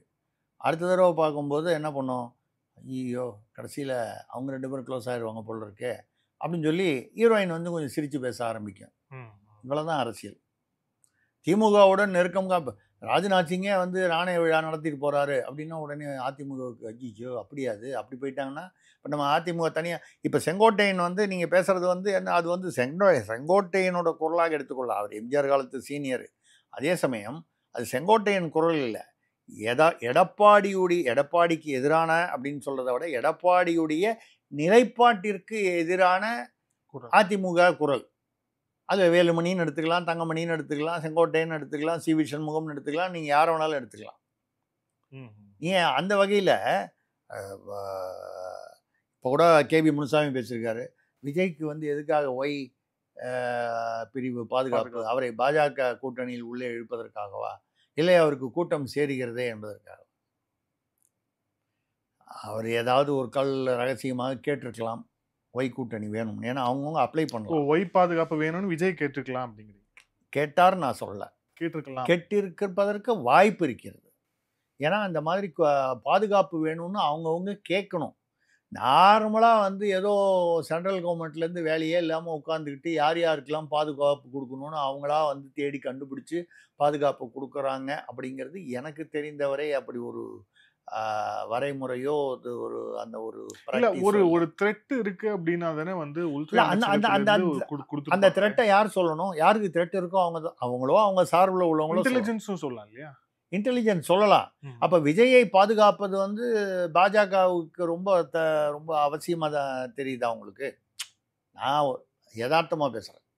இல்லை, ஒரு ஹையஸ்ட் டாக்ஸ் பேயர், ஒரு பெரிய நடிகர், அவருக்கு த்ரெட் இருக்குன்னா அந்த ஆங்கிள் கூட டாக்ஸ் பேயர்னு எடுத்துக்கலாமா, இல்லை டாக்ஸை ஏமாத்தினவர்னு எடுத்துக்கலாமா? ஏன்னா அவர் தானே வந்து போயிட்டு ஹைகோர்ட் வந்து நீ கட்டி தான் ஆகணும்னு சொன்னதுக்கப்புறம் கட்டினார். அது இருந்துச்சு அந்த ரோல்ஸ் ராய்ஸ் கிராண்ட். இல்லை நான் அது விட்டுருங்க, அது தனி விஷயம், முடிஞ்சு போச்சு. இப்போ ஊழலை பற்றி பேசும்போது முதல்ல விஜய்க்கு எதிரில் வரக்கூடிய முதல் பந்தே அதுதான். நீங்களே வந்து அரசையும் மக்களையும் ஏமாற்ற முயற்சி செய்தீர்கள், முடியாமல் போனது, கடைசியில் கட்டுப்படி ஆயிடுச்சு, நீங்கள் போய் ஊழலுக்கு எதிராக அப்படின்னு. ஸோ டெல்லிக்கு ஒரு சாஃப்ட் கார்னர் இருக்க போய் தான் வந்து இந்த பாதுகாப்பு கொடுத்துருக்காங்க, அதுவும் புரிஞ்சுக்கலாம், அப்படியும் புரிஞ்சுக்கலாம். ஆமாம், அதாவது இப்படி எடுத்துக்கொள்ளலாம். திமுகவுக்கு யாரெல்லாம் எதிராக இருக்காங்களோ அவங்கள கொஞ்சம் சாஃப்டாக டீல் பண்ணுற மாதிரி காமிச்சிக்கிட்டா தான் இந்த திமுகவுடைய எதிர்ப்பு வந்து கொஞ்சம் பலப்படும், அப்படி கூட எடுத்துக்கலாம். ஏன்னா இன்னைக்கு அதிமுக என்பது பாரம்பரியமாக திமுகவுக்கு எதிர்ப்பு. அதிமுக தோன்றிய பிறகு திமுக வர்சஸ் அதிமுக என்பது தான் அரசியல் தமிழ்நாட்டில். அதை தாண்டி இப்போ வந்து என்ன புதுமுகங்கள் அரசியலில் அப்படின்னா அண்ணாமலை பாஜக, சீமான் அதுக்கு முன்னாலேருந்தே இருக்கிறவர், ஆனால் அவர் தனி கட்சியாக தான் இருக்கார். அநேகமாக இப்போவும் கூட்டணி எதுவும் சேர்ற மாதிரி அவர் ஒன்றும் இண்டிகேஷனை காணோம் இதுவரைக்கும். நாளைக்கு என்ன ஆகும்னு தெரியாது. இதை தாண்டி அடுத்தது என்றால் விஜய். ஏன்னா திருமா வந்து அநேகமாக திமுக கூட்டணியில் தான் இருக்கார். அப்படியே பிரிஞ்சு போனாலும் அவர் வந்து தனியாக நிற்பாரா என்பது சந்தேகம். அவர் வந்து அதிமுக கூட்டணிக்கு போகலாம். நான் சொல்கிறது வந்து என்னென்னா, ஏற்கனவே முன்னால் அதிமுக கூட்டணியில் இருந்தவர் தான். ஆனானப்பட்ட வைகோ என்னுடைய கல்லறையில் கூட நான் திமுகவுடன் கூட்டணியில் சேர மாட்டேன்னு சொன்னவரே வந்து இப்போ எங்கே இருக்கார் பாருங்க. அப்படி இருக்கும்போது திரும்ப அங்கேயே இருந்திருக்காரு, அதிகபட்சம் இந்த பக்கம் இருந்திருக்காரு, இங்கே இருக்கலாம், ஒரு கால் விஜயோட சேர்ந்தாலும் சேரலாம், அதுக்கு தான் ஆதவர்ஜன் அங்கே போய் வேலை செய்கிறாருன்னு சொல்கிறாங்க. இப்படி வரும்பொழுது திமுகவை வந்து ஆட்சியை விட்டு 2026 நீக்க வேண்டும் என்றால் திமுக எதிர்ப்பாளர்களை ஏதோ ஒரு வகையில் பலப்படுத்த வேண்டும். திமுகவை பலவீனப்படுத்துவதும் எதிராளிகளை பலப்படுத்துவதும் ரெண்டும் ஒன்று தானே. அந்த வகையில் விஜய்க்கு ஒரு பாதுகாப்பு கொடுத்து ஒரு சாஃப்ட் கார்னரை டெவலப் பண்ணணும் அப்படின்னு நினைக்கலாம். விஜயும் வந்து பாஜகவுக்கு எதிராக எடுத்தோடனே அவர் வந்து திமுகவுக்கும் பாஜகவுக்கும் எதிராக தான் குரல் கொடுத்தார். ஒரு 5 கட் அவுட் வச்சுக்கிட்டு அவர் ஒன்று பண்ணிட்டார். பெரியார், இவர், ஆஞ்சலை அம்மாள், அம்பேத்கர்லாம் வச்சாரே தவிர சீமான் வந்து வெளிப்படையாக இன்னென்ன கருத்துக்கள், பெரியாரின் கருத்துக்கள் வந்து தமிழ் இனத்துக்கும் தமிழர்களுக்கும் எதிரானது, இல்லை வித்தியாசமானது, தவறானது, வக்கரமானதுன்னு சொல்லி, மோசமானதுன்னு சொல்லி பேசுகிறாரு. இதுவரை விஜய் வாயை திறந்து வந்து பெரியாரின் எந்த கொள்கைகளையும் கடவுள் மறுப்பை ஏற்றுக்கொள்ளவில்லைன்னு சொன்னாங்க. பட் அதை தவிர வேற எந்த கொள்கை திமுகவில் சொல்ல மாட்டாங்க. ஏன்னா திமுகவில் சொன்னாங்கன்னா எதெல்லாம் வந்து அவங்க வந்து பெரியார் அதாவது அதில் தவறு இல்லைன்னு சொல்கிறாங்களோ அதெல்லாம் முரசொலியில் அவங்களே கார்ட்டூனாகவும் கட்டுரையாகவும் எழுதியிருக்காங்க.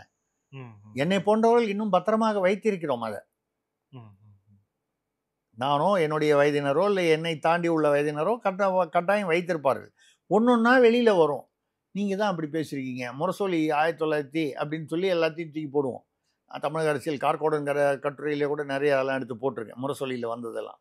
ஆனால் அவர்கள் தான் வந்து பெரியாரை தாங்கி பிடித்து இன்றைக்கி வந்து தமிழ் பெரியார்லாம் சொல்கிறாங்க. இவர்களை விட பெரியாருடைய பிறப்பு உட்பட எல்லாத்தையும் வந்து பெரியாரை கேவலமாக பேசியது. இன்றைக்கி சீமான் பேசுகிறதெல்லாம் வந்து பெரியார் பேசினதை தான் அவர் ரிப்பீட் பண்ணாரே தவிர தனிப்பட்ட முறையில் அவர் ஒன்றும் பெரியாரை தாக்கலை. அவருடைய சொந்த கருத்து எதுவும் அதில் சொல்லலை. ஆனால் பெரியாரை திமுக முரசொலியில் வந்து அப்போ கலைஞர் தான் முரசொலி ஆசிரியர். எவ்வளவு மோசமாக அவருடைய பெரியார் வெங்கடபதி நாயக்கருடைய உங்கள் அப்பா உண்மையாகவே வெங்கடபதி நாயக்கர் தானான்ற அளவுக்கு பேசி பதிலுக்கு அவரும் எழுதினார். அண்ணாதுரை வந்து தென்னையில் வந்து படுத்த நையாண்டி ஐயர் நடராஜ ஐயருக்கு பிறந்தவர் என்று பாரதிதாசன் எழுதினார் குயிலில். அதை என்டார்ஸ் பண்ணி விடுதலையில் எழுதினார். இதெல்லாம் வந்து ரெக்கார்டு வேணும்னு யாராவது வந்து சொல்கிறோம் இல்லை யாராவது என் பேரில் வழக்கு போடுறேன்னு சொன்னால் சொல்லுங்கள், நீங்கள் வந்து என்கிட்ட சொல்லுங்கள், நான் அந்த ஆதாரங்கள்லாம் கோர்ட்டில் கொண்டு வந்து கொடுப்போம். இதை நான் சொல்லலையா, முரசொலியில் எழுதுனீங்க, முரசொலியில் எழுதுனதை நான் சொல்கிறேன், அவ்வளோதான். எதுக்காக சொல்கிறேன்னால் அப்போ அந்த மாதிரி விஜய் வந்து கொள்கை ரூபத்தில் தன்னுடைய கொள்கை என்னங்கிறத பற்றி ஒன்றும் இது வரைக்கும் ஒன்றும் தெளிவாக ஒன்றும் சொல்லலை. சும்மா ஒரு 5 கட் அவுட் வச்சுட்டு, ஏன்னா அவரை பொறுத்த வரைக்கும் எல்லாத்தையும் சினிமா மாதிரியே டீல் பண்ணார். விக்கிரவாண்டியில் போய் பெரிய மாநாடு நடத்திட்டு விக்கிரவாண்டியில் வந்து வெள்ளம் வந்தபோது வீட்டில் ஒரு 50 பேரை கூப்பிட்டு விக்கிரவாண்டிக்கு சம்மந்தமே இல்லாத பனையூர் காணாத்தூரை சேர்ந்த ஒரு 25-30 குடும்பங்களை கூப்பிட்டு ஒரு ஷோ பண்ணிட்டு அது அந்த அரசியல் வந்து வேகாது, தாங்காது. ஆனா இந்த பாதுகாப்பு கொடுத்தது அப்படிங்கிறது திமுகக்கு எதிராக இவர் பேசுறாரு. ஸோ இவரை கொஞ்சம் மோட்டிவேட் பண்ணணும், இவருக்கான விஷயத்தை கொடுக்கணுங்கிறதுக்காக தான் அந்த பாதுகாப்பு. ஆனால் திமுக எதிர்ப்புக்கான ஒரு வலு சேர்ப்பது தான். இப்போ விஜய் வந்து என்ன பயப்படுற மாதிரி தெரியுது. அவர் விக்கிரவாண்டி ஏன் போல, இல்லை காவல்துறை அனுமதி கொடுக்கல, அங்கே போனால் கூட்டம் சேர்ந்துரும்னு சொல்கிறாங்க காவல்துறையில். நீங்கள் போனால் கூட்டம் சேரும், அனுமதி ஏங்க, கூட்டம் சேர்ந்தால் தானேங்க வாக்கு வரும். கூட்டமே சேராமல் நீங்கள் வந்து வீட்டுக்குள்ளேயே வந்து நான் வந்து உட்காந்துக்கிட்டு நான் வந்து விஜய்ன்ற ஒரு என்ன சொல்கிறது கண்ணாமூச்சி அரசியல் ஆடினீங்கன்னா அதை வச்சுக்கிட்டு எப்படி நீங்கள் வந்து வாக்கு வங்கியில் திமுகவை தோற்கடிக்க வேண்டும் என்பது உங்கள் எண்ணமாக இருந்தால், ஆட்சிக்கு வர வேண்டும் என்பது எண்ணமாக இருந்தால் நீங்கள் வெளியே வந்து தான் ஆகணும். ஆக விஜய் வந்து அந்த கள அரசியலுக்கு வர வேண்டும். அவர் வந்து வெறும் அறிக்கை கூட வந்து பார்த்தீங்கன்னா எல்லாத்தையுமே அறிக்கை விடுறதில்லை. அவர் எவ்வளோ நிகழ்வுகள் நடக்குது. இப்போது அண்ணாமலை, நான் வந்து அண்ணாமலை அறிக்கை விடுறதுனால முதல்வர் ஆகிட போகிறாருன்னு ஆட்சியை பிடிச்சிட்டு வரணும் அந்த அர்த்தத்தில் சொல்கிறேன். வடிவேல் ஏதோ ஒரு படத்தில் சொல்கிற மாதிரி காலம் ஆட்டிக்கிட்டே இருக்கணும். அந்த மாதிரி நீங்கள் வந்து பார்த்தீங்கன்னா எடப்பாடி கூட வழக்கமாக எதிர்க்கட்சியாக செயல்படக்கூடிய அந்த திறமை உள்ள அந்த ஆளுமை உள்ள எடப்பாடி கூட இப்போ அவருக்கு இருக்கிற அந்த இன்டர்னல் உள்ளுக்குள்ளே உள்ள பிரச்சனைகளினாலோ என்னவோ தெரியவில்லை, முன்னைக்கு இப்போ அவ்வளவா பேசுறதில்லை. அவரிடம் மக்கள் எதிர்பார்க்கும் அளவுக்கு பேசுறதில்லை. விஜயும் பேசுவதில்லை. அண்ணாமலை தினம் ஏதோ ஒன்று பேசியிருக்காரு, நான் பிடிச்சி ஜெயிலில் வச்சுருவேங்கிறாரு, காந்தி தாமோல ஜெயிலில் போவாங்கிறாரு, அவர் செங்கலில் உருவரேன்றதுக்கு ஒரு தோலை கூட ஒன்றும் செய்ய முடியாது, ஒரு புல்லை கூட பிடுங்க முடியாதுன்னு அவர் முதல்வர் பேசியிருக்காரு, ஆர்எஸ் பாரதி பேசியிருக்காங்க. இதெல்லாம் வழக்கமாக வந்து அரசியலில் இந்த மாதிரி ஒரு சூடான வார்த்தைகள்லாம் வந்து அந்தந்த தலைப்பு செய்திகளுக்காக பேசுவது. அதை வந்து ரொம்ப பெருசாக நம்ம சீரியஸாக எடுத்துக்க வேண்டாம். ஒரு பிள்ளை கூட திமுகவில் பிடுங்க முடியாதுன்னா 13 வருஷம் எம்ஜிஆர் வந்து ஆட்சிக்கே வரவிடாமல் வைத்திருந்தார் திமுகவை. அதே மாதிரி வந்து ஒருத்தரும் வந்து மற்ற கட்சிகள் அதிமுக வந்து இன்றைக்கி வந்து திமுக மிக ஒரு இருக்கிற பொசிஷனில் பார்த்தா வலிமையாக தான் இருக்குது, அதிமுக தான் பலவீனமாக இருக்க மாதிரி தெரியுது. ஸோ ஒரு கட்சிக்கும் ஒரு சீசனில் வந்து வலுவாக இருந்திருக்காங்க, வலுவிழந்து இருந்திருக்காங்க. அதுக்கு பல காரணங்கள் இருக்குது. அது மாதிரி வரும்பொழுது இப்போ விஜய்க்கு வந்து பாதுகாப்பு. இப்போ விஜய் ஏன் பயப்படுறாரு வெளியில் போகிறதுக்கு? இந்த கூட்டம் வந்தால் என்ன பண்ணுறது, பாதுகாப்பு விஷயத்தில் ஏதாவது பிரச்சனை வரலாம்.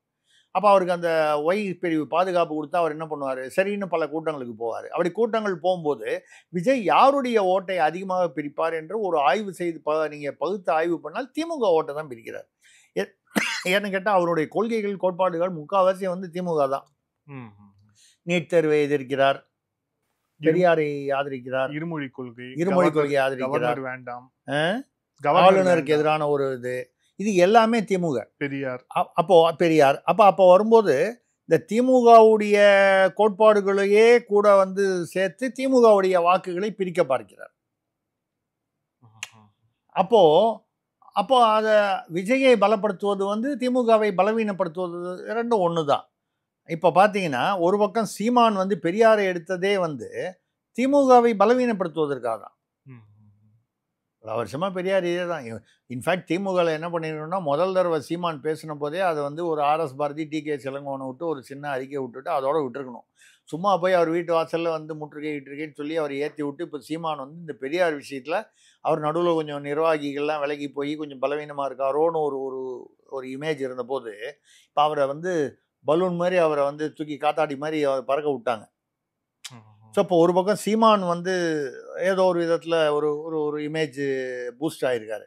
இப்போ விஜய்க்கு அந்த பூஸ்ட் வராமல் இருக்கிறதுக்கு காரணம் அவர் ஏதோ ஒரு காரணமாக அவர் வெளியே வர மாட்டேங்கிறாரு. நம்ம வெளியில் வர்றதுக்கு ஏற்பாடு பண்ணியாச்சு பாஜகலேருந்து. அப்போ அவர் வராரு. இப்போ ஒரே ஒரு ப்ராப்ளம் பாக்கி இருக்கிறது வந்து அதிமுக பாஜக இந்த உறவு தான். என்னுடைய கணக்கில் நான் வந்து ரொம்ப நாளாக சொல்லிகிட்டு இருக்கேன், கடைசியில் வந்து உறவு வரும், கூட்டணி வரும், பாஜக அதிமுக வரும். அதில் வந்து நியாயமாக வந்து முதல்வர் வேட்பாளர் என்று வந்தால் எடப்பாடி தான் வர வேண்டும். சீனியர் கட்சி, அரசியலிலும் சீனியர், அதில் வந்து தவறில்லை, அவருடைய எதிர்பார்ப்பிலும் தவறில்லை. பட் அங்கே எங்கே பிரச்சனை அங்கே அதிமுகலன்னா இந்த பிரச்சனையினால் நம்ம வந்து 2வது இடத்தில் இருக்கக்கூடிய அதிமுக 3, 4, 5 அணின்னு வந்து 4 அணி 5 அணின்னு வரும்பொழுது 3வது அணிக்கோ 4வது அணிக்கோ தள்ளப்பட்டு விட்டால் அதுக்கப்புறம் அதை மீண்டும் மறுபடியும் வந்து அதிமுக எழுந்து வருவது கஷ்டமாகிவிடும். அதுக்கு போயிடக்கூடாதுன்னு வேலுமணி, தங்கமணி, செங்கோட்டையன், சி.வி. சண்முகம் போன்றவர்கள் நினைப்பதிலும் நியாயம் இருக்கிறது. அதே சமயத்தில் எடப்பாடி வந்து என்னதான் இருந்தாலும் என்னுடைய ஈகோவை விட்டுட்டு நான் எப்படி வந்து அண்ணாமலைக்கு துணை முதல்வராகவோ இல்லை வந்து செகண்டரி ரோல் எடுக்க முடியும் அப்படின்னு அவர் கேட்கறதுலையும் நியாயம் உண்டு. இதுக்கு ஏதோ ஒரு வகையான ஒரு காம்ப்ரமைஸ் வரணும். அது 2026 தேர்தலுக்கு முன்னாடி வருமா? என்னை பொறுத்தவரை டெல்லி மேலிடம் அதை சாமதான பேத தண்டம் மூலமாக வரவழைக்கும். அப்படின்னா உங்களுக்கு என்னன்னு புரியும் நினைக்கிறேன். சாமதான பேத தண்டம், கெஞ்சி கொஞ்சி எப்படி கண்டிப்பாக ஆமாம் மிரட்டி எந்த வகையிலாவது அதை வந்து அவர்கள் செய்து முடிப்பார்கள் என்று என்னுடைய கணிப்பு. அந்த வகையில் பார்த்தீங்கன்னா அப்போ தாவேகா வந்து இப்போ திரும்ப வந்து தாவேகாவில் போய் சேர்றாரா? காங்கிரஸும் தாவேகாவுடன் ரகசியமாக பேச்சுவார்த்தை நடத்துகிறது. செல்வ பெருந்தகையே வந்து இப்போ வந்து கூட்டணிக்கு அழைச்சாரு, அதுக்கப்புறம் நான் கூட்டணிக்கு அழைக்கலன்னு சொல்லிட்டாரு. இல்லை இப்போ செல்வ பெருந்தகையை வந்து அடுத்த சில மாதங்களில் அவரை நீக்கிவிட்டு வேறு ஒரு தலைவரை போடுவதற்கான ஏற்பாடுகள் டெல்லியில் மும்முரமாக நடந்து கொண்டிருக்கிறது. செல்வ பெருந்தகையின் சில நடவடிக்கைகள் அவர்களுக்கு வந்து திருப்திகரமாக இல்லை என்று சில தகவல்கள் வருகின்றன. இது இந்த ஆம்ஸ்ட்ராங் வழக்கும் அதற்கு ஒரு காரணம். அது ஒரு காரணம். வழக்கு காரணம் நான் சொல்ல மாட்டேன், வழக்கும் ஒரு காரணம். வேறு சில காரணங்களும் வந்து கட்சி ரீதியான காரணங்கள். ஏன்னா நம்ம வந்து இப்போ அவர் செல்வ பெருந்தகை தலைவர் ஆன உடனே நம்ம விரிவான ஒரு நேர்காணல் வந்து பேசணும். அதில் செல்வ பெருந்தகை எப்படி அவருடைய பேக்ரவுண்ட் எல்லாமே பேசியிருந்தோம். அதெல்லாம் வச்சுக்கிட்டு செல்வ பெருந்தகையை வந்து அநேகமாக 2 மாதங்களில் வந்து அந்த இடத்தில் ஒரு மாற்றம், அந்த மாற்றம் வந்து ஒரு பொதுவான ஒருவர், இந்த அணி எதுவும் சேராமல் இருக்கக்கூடிய ஒருவரை கொண்டு வருவார் அப்படின்னா நம்ம கூட முன்னால் பேசியிருக்கோம். ஒரு மாணிக் தாக்கூர் போன்றவரை யாராவது ராகுல் காந்திக்கு மிக நெருக்கமானவர், அதே சமயத்தில் தனியாக ஒரு அணி என்று ஒன்று அந்த மாதிரி ஒன்றும் இல்லாதவராக மாணிக் தாக்கூர் வருவார், வந்துருவார். கே.எஸ். அழகிரியும் எந்த ஒரு அணியிலும் இல்லாமல் இருந்தார். But KS. அழகிரிக்கு வயது கொஞ்சம் கம்பேர் பண்ணும்போது அதிகமாக இருக்கு. அதனால வந்து இவங்கள மாதிரி யாராவது ஒருத்தர் கொண்டு வருவாங்க. கார்த்தி சிதம்பரத்தை நிச்சயமாக கொண்டு வர மாட்டாங்க. ஏன்னா பல சர்ச்சைகள், பல வழக்குகள்லாம் இருக்கிறதுனால அது ஒரு சிக்கல் வரும். அவருக்கும் ராகுலுக்கும் நல்ல டேர்ம்ஸ் இல்லை. ராகுல் வந்து இவரை பார்த்தாலே ஒதுங்கி போறாங்க. அப்படி இருக்கும்பொழுது அது பல இடங்களில் வந்து இவிஎம் எல்லாம் சப்போர்ட் பண்ணி, அதாவது காங்கிரஸ் சப்போர்ட் பண்றாரு, நீட்டை சப்போர்ட் பண்றாரு. அது பிரச்சனைகள் இருக்கு. அதனால வந்து ப. சிதம்பரம் வேற, கார்த்தி சிதம்பரம் வேற. அதனால் வந்து அவங்க வந்து அது போக மாட்டாங்க. வேறு யாரையாவது கொண்டு வரலாம். ஜோதிமணி இருக்கிறார்கள், பொதுவாக ஒரு பெண் என்று சொல்லி அவர்களை கொண்டு வரலாம். நான் சொல்கிறது பொதுவாக சொல்கிறேன். அப்போது ஒரு 2-3 மாதங்களில் அங்கேயும் வந்து ஒரு மாற்றம் வரும்னு எதிர்பார்க்கிறேன். இந்த மாதிரி ஒரு இந்த சூழ்நிலையில் தான் இன்றைக்கி அரசியல் போய்கிட்டு இருக்கு. இதில் தாவேகா வந்து எல்லாருக்குமே புரியாத ஒரு விஷயம். இப்போ பிரசாந்த் கிஷோரை கூப்பிட்டு வந்து அவர் சும்மா அடிச்சு விட்டார். அவர் வந்து 100 கோடி 200 கோடி வாங்குவார். போன தடவை 380னாரு. இப்போ எனக்கு கிடைத்த தகவலில் வந்து தாவேகாவுடன் 500 கோடி ரூபாய்க்கு பேக்கேஜ் போட்டிருக்காரு. 500 கோடி ரூபாய் அப்படின்னு சொல்கிறாங்க. அது எவ்வளோ தூரம் உண்மைன்னு தெரியல. அதனால தான் அவர் என்ன பண்ணார், சும்மா பில்டப்புக்காக விஜய் வந்து தனியாக நின்னாலே அவருக்கு 20% வரும். எப்படிங்க வரும்? அப்போ மொத்தம் வந்து 100% வந்து சேர்த்தா மொத்தம் 100க்குள்ளே வரணும்ல. அதுன்னு பர்சன்டேஜ்.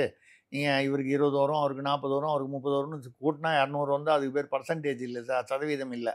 அந்த வகையில் விஜய்க்கு 20% தனிப்பட்ட முறையில் எடுத்த உடனே தனியாக நிற்கும் போது வரும்னு சொல்கிறது வந்து 1% கூட என்னால் ஏற்றுக்கொள்ள முடியாது. என்னுடைய கணக்கில் ஒரு 5லிருந்து 10% வரை வரலாம். கூட்டணி சேரும்போது என்ன ஆகும்னா எவ்வளவு சதவீதம் விஜய்க்கு கிடைத்ததுன்னு சொல்ல முடியாது. ஆமாம், யாரால யாருக்கு கிடைச்சதுன்னு. 2 கூட்டணி 3 கட்சி சேர்ந்து கூட்டணினா யாரை கேட்டாலும் எங்களால் தான் வந்தது, எங்களால் தான் வந்தது.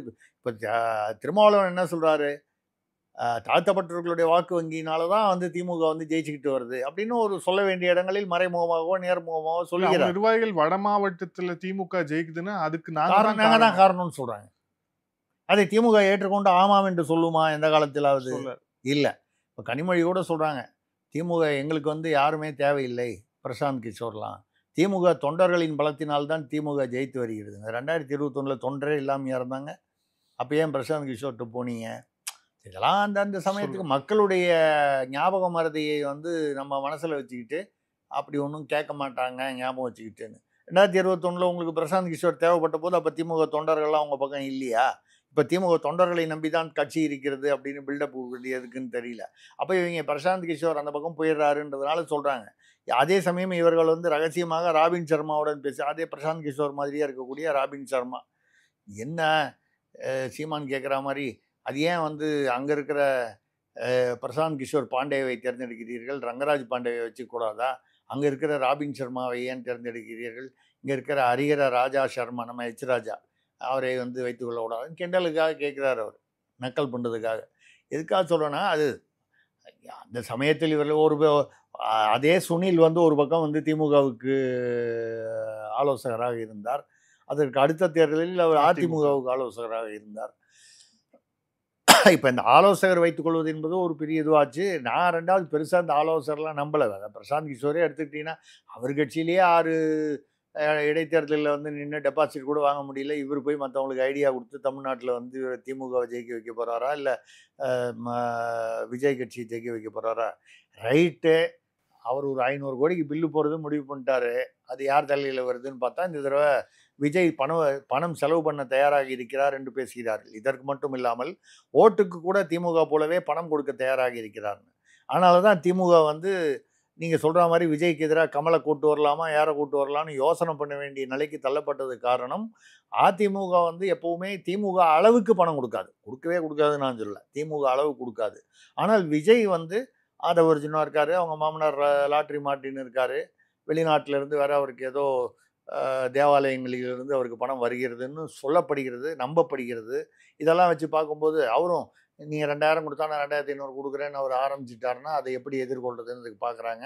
அதுக்கு கமலஹாசனை வந்து ஒரு 10 அதுக்கு வந்து விஜய்க்கு கவுண்டர் வைக்கணும்னா 10ல் ஒரு கவுண்டர் கமலஹாசன் நினைக்கலாம் அவங்க. பட் என்னை பொறுத்த வரைக்கும் அந்த கவுண்டர் ஒன்றும் பிரயோஜனப்படாத கவுண்டருங்கிறது என்னுடைய கருத்து. இதுதான் வந்து நிலைமை. இன்னும் 2-3 மாதங்களில் அண்ணாமலையோ பிஜேபியோ வந்து கோடு காட்டுவது போல இன்னும் பல அமைச்சர்கள் வந்து கைதாகி, இப்போ செந்தில் பாலாஜிக்கு மறுபடியும் பிரச்சனை வந்துருச்சு. நீங்களா விலகுறீங்களா, அப்படி இல்லைன்னா நாங்கள் தினம் விசாரிக்க வேண்டி வரும்ன்றாங்க. அப்படின்னா என்ன அர்த்தம்? அவர்கள் ட்ரிக்கியா கேட்டிருக்காங்க, அவருக்கு தொடர விருப்பமா இல்லையான்னு கேட்டு சொல்லுங்க. இல்லை, அதை வந்து நிறைய பேர் என்ன எடுத்துட்டாங்கன்னா அவர்கிட்டயே போய் நீங்கள் வந்து இஷ்டமா இல்லையான்னு கெஞ்சரா மாதிரி உச்ச நீதிமன்றம் இல்லை, அதுடைய அந்த தோனி அது இல்லை. உச்ச நீதிமன்றம் அப்படிலாம் போய் கேட்க வேண்டிய அவசியம் இல்லை. உச்ச நீதிமன்றம் செந்தில் பாலாஜியை பற்றி பயப்பட போகுது. அது இப்படி எடுத்துக்கலாமா? நீயா கண்டினியூ பண்றியா இல்லை நாங்கள் விலக்கட்டுமா? அதுதான் நீங்கள் சொல்கிறது தான். நீயா விலகினா கௌரவமாக இருக்கும், நாங்களா வந்து விலகணும்னு தீர்ப்பு கொடுத்தா அசிங்கமாக போவோம். உனக்கு அந்த அசிங்கம் தேவையான்னு கேட்குறாங்க. புரிஞ்சுக்கிட்டு விலகிறது ஒரு சௌரியம்னு சொல்கிறாங்க. அவ்வளோதான். ஸோ இது இல்லை எதுக்காக சொல்கிறோன்னா, செந்தில் பாலாஜியை வந்து களத்தில் இருந்து எடுத்து விட்டு அவருடைய மற்ற சொத்துக்கள் வந்து இன்னும் கொஞ்சம் பாக்கி இருக்கிறதையும் வந்து அவங்க அட்டாச் பண்ணாங்கன்னா, திமுகவில் நான் சொல்கிற மாதிரி ஒன் வே டிராஃபிக் அவங்க வந்து இது பண்ண மாட்டாங்க, பணம் செலவு பண்ண மாட்டாங்க. பணம் செலவு பண்ணாத போது அப்போ மறுபடியும் ஏவா வேலுட்ட போய் நிற்கணும், ஜெகத் ரட்சகன்ட்ட போய் நிற்கணும், யாராவது ஒருத்தர் செலவு பண்ணுறதுக்கு இருப்பாங்க. இருக்கு ஆளே இல்லாமல் செந்தில் பாலாஜி இல்லைன்னா இருக்க மாட்டாங்கன்னு நான் சொல்லலை. செந்தில் பாலாஜிங்கிற ஒரு முக்கியமான ஒரு அந்த என்ன சொல்கிறது ட்ரெஷரர், அந்த ட்ரெஷரர் வந்து அடிபட்டு போயிடும். ஸோ ஒரு வீக்னஸ் தானே. அந்த மாதிரி வரும்பொழுது திமுகவை எப்படியெல்லாம் பலவீனப்படுத்த முடியும் என்பதுதான் பாஜக. மற்றபடி நாணய விழாக்கு வர்றது போகிறது எல்லாம் வந்து இந்த வெளியில் பார்க்கும்போது பார்த்தீங்கன்னா, அரசியல்வாதிகள் கூட அன்றைக்கி கூட நேற்று கூட நயினார் நாகேந்திரன் வந்து ஏதோ ஒரு மேடையில் வந்து இவரை பார்த்து பேசிகிட்டு இருந்தார், முதல்வரை பார்த்து சகஜமாக பேசியிருந்தார்.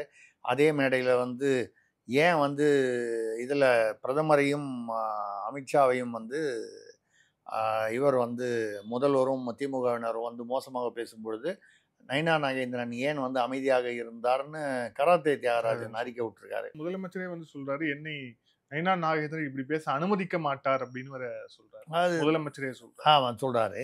இல்லை அதாவது மேடையில் பார்க்கும்போது கட்டி பிடிச்சிக்கிறாங்க, கை கொடுத்துக்கிறாங்க அப்படிங்கிறது அது ஒரு சில சமயங்களில் அது நாகரீகத்துக்காக இருக்கும். அதே மாதிரி வந்து வெளியில் வந்து ஒருத்தர் திட்டிக்கிறாங்கன்றது இதையும் நம்பக்கூடாது, அதையும் நம்பக்கூடாது. வெளியில் திட்டிக்கிட்டு இருப்பாங்க. ஆனால் எனக்கு தெரியும் எத்தனையோ எதிர்கட்சி தலைவர்கள் வந்து இன்றைய திமுக ஆளுங்கட்சியிடம் வந்து ஒரு ரகசிய உறவு வைத்து கொண்டு எத்தனை டெண்டர்கள் வந்து வேண்டியவர்களுக்கு வந்து வாங்கி கொண்டிருக்கிறார்கள் என்பதெல்லாம் ஆதாரங்கள் ஆவணங்கள்லாம் நம்மக்கிட்ட இருக்குது. இது அரசியலில், தமிழ்நாட்டு அரசியலில் ரொம்ப சகஜம். அதனால் இந்த வெளிப்படையாக ஒரு எந்த அரசியல்வாதி பேசுவதையும் எடுத்துக்கொண்டு மக்கள் வந்து அதை அப்படியே 100% நம்பிவிடக்கூடாது. அவங்களுக்குள்ள வேணுங்கும் போது கரெக்டாக சேர்ந்துப்பாங்க. அது மற்றபடி வெளியில் பேசும்போது ஹிந்தி தெரியாது போடா, மோடி கோ பேக்கும்பாங்க. அங்கே போய் கதவை தாப்பா போட்டு காலில் விழுவாங்க. இதெல்லாம் வந்து பொதுவான யதார்த்தமான விஷயம். இப்போ இந்த களம் வந்து 3ஆ பிரியுதா, 4ஆ பிரியுதா, 5ஆ பிரியுதா? 4, 5ன்னு பிரிஞ்சுதுன்னா அது திமுகவுக்கு பலம். 3ஆக பிரிந்தால் கொஞ்சம் டஃப்பாக இருக்கும். அது எப்படி பிரியுது? இதுதான் இப்பொழுது நாம் மக்களை எதிர்நோக்கக்கூடிய கேள்வி. இதற்கு பதில் கிடைப்பதற்கு இன்னொரு 3-4 மாதங்கள் ஆகலாம். அந்த டெவலப்மெண்ட்ஸ் நான் சொல்கிற மாதிரி டிஎம்கேல சில கைதுகள், இல்லை சில வழக்குகள். இது அதிமுகவில் வந்து வழக்கு இல்லை, வழக்கு வந்துவிடுமோ என்கிற அந்த ஒரு நிலைப்பாடு, அவர்களுடைய கூட்டணி கோட்பாடு. விஜய் எந்த அளவுக்கு பக்குவமாக செயல்படுகிறார். இப்போ அவர் வெளியில் வர்றதுக்கு ஏற்பாடு பண்ணியாச்சு. இதுக்கப்புறமா அவர் வெளியில் வந்து பேசலைன்னு வைங்க, அதுவும் ஒரு நீங்கள் தென்னை மரத்தில் இவ்வளோ தூரம் தான் ஏற்றி விட முடியும். அதுக்கப்புறம் மேலே அவங்களா தான் ஏறி ஆகணும். அது அவர் வந்து சீமான் இருக்கும் இடத்தை விஜய் பிடிக்க வேண்டும் என்றால் அவருடைய சினிமா மோகம், சினிமா மாயை, மக்களுடைய மோகம் வந்து ஓரளவுக்கு உதவி செய்யும். அதே சமயத்தில் அதை வைத்துக்கொண்டு ஆட்சியை பிடித்து விடலாம் என்பது பகல் கனவு. அது சாத்தியமில்லை. அந்த 10% டபுள் டிஜிட்டை தாண்டணும். அது தாண்டினாதான் வந்து அடுத்த எலெக்ஷனில் வந்து ஒரு சீரியஸாக எடுத்துப்பாங்க. இதே சீமான் இந்த தடவை வந்து 8% ஏற்கனவே வாங்கினது வந்து மறுபடியும் 4%க்கு போயிட்டாருன்னு வைங்க, கொஞ்ச நாளில் காணாமல் போயிடுவார். ஆனால் அவர் ஒரு எலெக்ஷனையும் வந்து ஏற்றிக்கிட்டு தான் இருக்கு சிஸ்டமேட்டிக்காக. கொஞ்சம் சிஸ்டமேட்டிக்காக ஏறுது. இதெல்லாம் வச்சுக்கிட்டு அவர் என்னைக்கு முதல்வர் ஆவார்னு அது தெரியாது. அது திடீரென்று நடக்கலாம். எம்ஜிஆர் என்ற ஒருவர் வந்து திமுகவிலிருந்து வெளியில் வந்து ஆட்சியை பிடிப்பார் என்று யார் நினைத்தார்? ஜானகி ராமச்சந்திரன் எம்ஜிஆருடைய மனைவி ஆட்சிக்கு வந்தார்னோன்னு மக்கள் வந்து எதனாலேயோ மக்களும் சரி அரசியல் அந்த கட்சியில் இருக்கிறவங்களும் ஏற்றுக்கொள்ளாமல் ஒரு கட்டத்தில் எம்ஜிஆரே வந்து ஜெயலலிதாவோடு யாரும் கட்சியில் தொடர்பு கொள்ள வேண்டாம்னு வந்து விளம்பரம் கொடுத்த அந்த ஜெயலலிதா ஆட்சியை பிடித்து ஒரு ஒரு ஒரு கருணாநிதி அவர்களுக்கு அவ்வளோ பக்குவமான, அதாவது அரசியல் அனுபவம் கொண்ட கருணாநிதிக்கே ஆட்டம் காண்பித்தார். இரும்பு பெண்மணி என்று பெயர் வாங்கினார். ஸோ அரசியலில் எல்லாமே நிகழலாம், சாத்தியம். ஒரு 3 மாதம் போச்சுன்னா எல்லாமே தெரியும். நன்றி சார். பல்வேறு கேள்வி. Thank you sir. மிக்க நன்றி. வணக்கம்.